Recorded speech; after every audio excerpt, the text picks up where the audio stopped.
It's Michael Taylor reporting for Fox News from New York, New York. I'm back reporting on the terrible disaster that took place a week ago at the World Trade Center.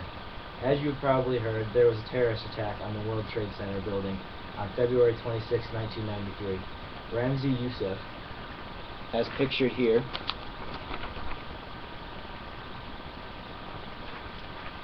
and his Jordanian friend Ayad Ismail drove a yellow Ryder van into Lower Manhattan and pulled into the public parking garage under the World Trade Center building around noon.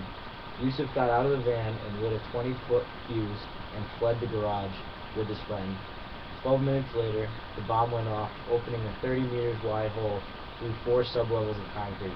Smoke rose up to the 93rd floor of both towers and made evacuation very difficult for many people.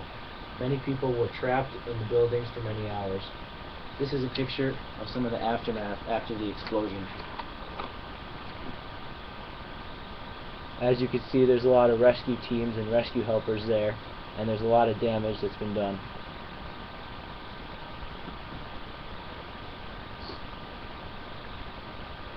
We have now received new important information from investigators.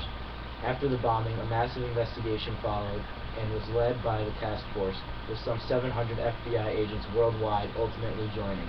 Here is one of the investigators who is going to explain a key piece of information that was discovered after the explosion.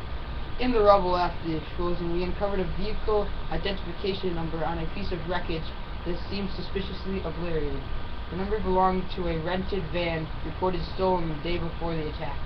Did you find whoever stole the van and if it was related to the bombing? Yesterday, on March 4th, an FBI SWAT team arrested an Islamic fundamentalist named Mohammed Salama. He was trying to get his $400 deposit back for returning the van. Have you uncovered any other key bits of evidence related to this awful tragedy? We learned that the bomb was a truck bomb detonated below the North Tower of the World Trade Center. It was a 1,336-pound urea nitrate hydrogen gas enhanced device intended to kill tens of thousands of people. Luckily, the explosion only actually killed 6 people. However, more than 1,000 people were injured. That is really a tragedy that has affected thousands of people and families. Have you determined the reasoning behind this evil plot and who was a part of it? We have determined that there is a group of conspirators who planned this attack. Some of them included Ramzi Youssef, Mohammed Abu Hulima, Mohammed Salama, who we have already arrested, Nidal Ayad, Abdul Raham Yassin, and Ahmad Ajna. We also discovered an extremely key piece of evidence in the reasoning behind the awful attacks. Can you explain to all of us what it is? Youssef seemed to be the head of this group of conspirators, and he mailed letters to various New York newspapers just before the attack. He claimed that he belonged to Liberation Army 5th Battalion. His letters made 3 clear demands. 1. An end to all U.S. aid to Israel. 2. An end to U.S. diplomatic relations with Israel. And 3. A pledge by the U.S. to end interference with any of the Middle East countries' interior affairs. That is very interesting. I also received news that in Youssef's letters, he admitted that the attack was an act of terrorism, but it was justified because the terrorism that Israel practices, which America supports, must be faced with a similar one. Youssef and other terrorists believe that what they are doing is right, and that we deserve what they are doing to us. It's terrible to think that the Muslims are this angry at us that they perform attacks and actions like this. Well, thank you for your help with giving us important information about this disgraceful event.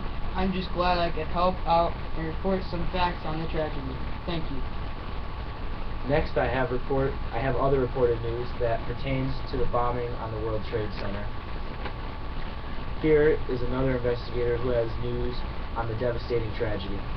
I have found that this attack by Youssef and other terrorists was planned to cause much more damage than it actually did. Youssef's plan was to knock the North Tower over into the South Tower of the World Trade Center, bringing both towers down and causing a lot more damage as well as killing many more people.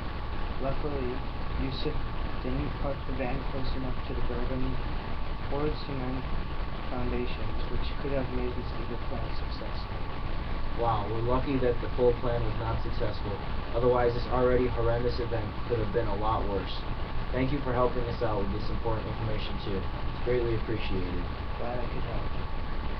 This concludes our segment on the devastating terrorist attack on the World Trade Center in New York. I'm Michael Taylor reporting for Fox News.